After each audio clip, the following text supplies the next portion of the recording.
Learning objectives. After completing this module, learners will be able to discuss the urban life in India, explain the types of urban livelihood, analyze the problems in India, describe the difference between private and government jobs. Informal workers on the street. A city is a much bigger place than a village. The population of a village can only be in thousands, while the population of a city is in 100,000. Population of some big cities can be in millions, like population of Delhi or Mumbai. City. A city is defined as a place where the main occupation of people is not agriculture.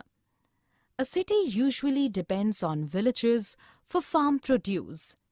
There can be an endless list of occupations in a city. Occupations. There are 3 types of occupation: primary, secondary, tertiary. In primary occupation, people are engaged in agriculture. In secondary occupation, people are engaged in manufacturing and processing or raw material. In tertiary occupations, they are engaged in providing services. Types of livelihoods. In urban areas, different types of people reside and they practice different types of livelihoods. They are divided as factory workers who work hard day and night but are unable to get good salaries. Shopkeepers and businessmen are busy in selling and buying of different types of things. Professionals like teachers, doctors, lawyers, etc. form core of the urban population. They provide services.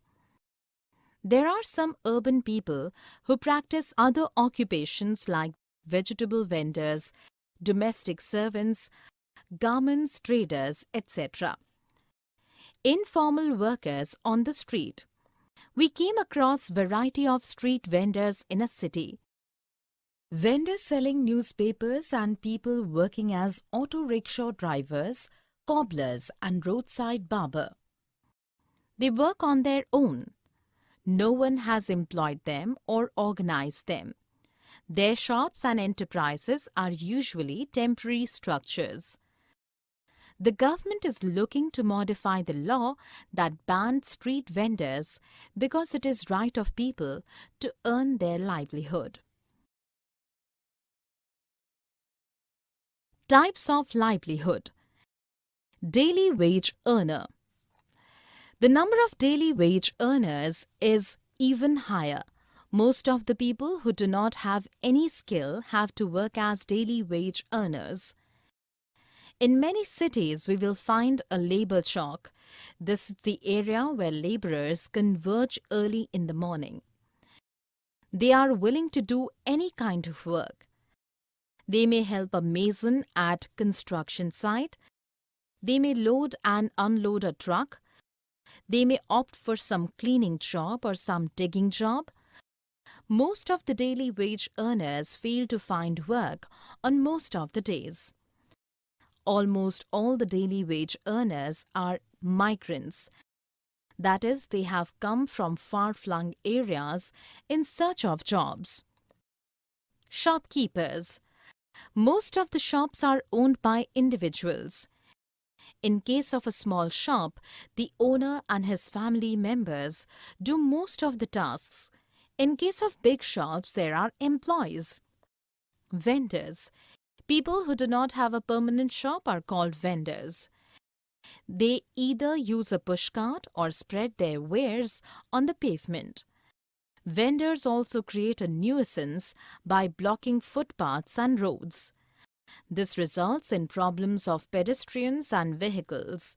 So many people protest at vendors occupying the roadsides. The government is working on this issue. The government is trying to mark some areas, specially for vendors. Care is also being taken to prevent conflicts between vendors and general public.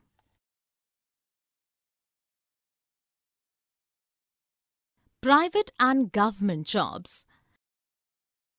A large number of workforce works as casual worker in numerous private companies and in factories. Their job is not permanent. Most of them get paid according to the amount of work done by them. Working conditions in most of the factories is horrible.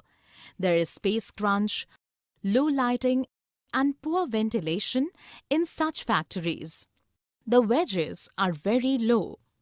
Moreover, the worker does not get social security benefits like pension, medical benefits, or leave.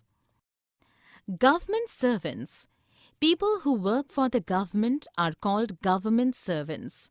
Some of them work for the central government, while some others work for the state government. There are many levels in the government service. Officers make the top tier of government servants. The officers are assisted by a huge number of clerks, peons, drivers, cooks, gardeners, etc. make the bottom level of government service. Benefits of government job. The job in the government service is permanent. This means that the worker is assured of retaining his or her job till the time of retirement. The workers get salary on a regular basis. They also get various other benefits apart from the salary. Holidays. The government servants gets holidays on national holidays and on important festivals. Sundays are the weekly off in most of the offices. Some offices have the provision of 5 working days, that is Saturdays and Sundays are off. Leaves. The government servant can take a leave in case of some urgent personal work. He can also take sick leave in case of falling sick. For specified number of leaves in a given year, the salary is not deducted. Medical benefits. A government servant is entitled to medical benefits for him and his family members. Cost of treatment is paid by the government up to some specified amount.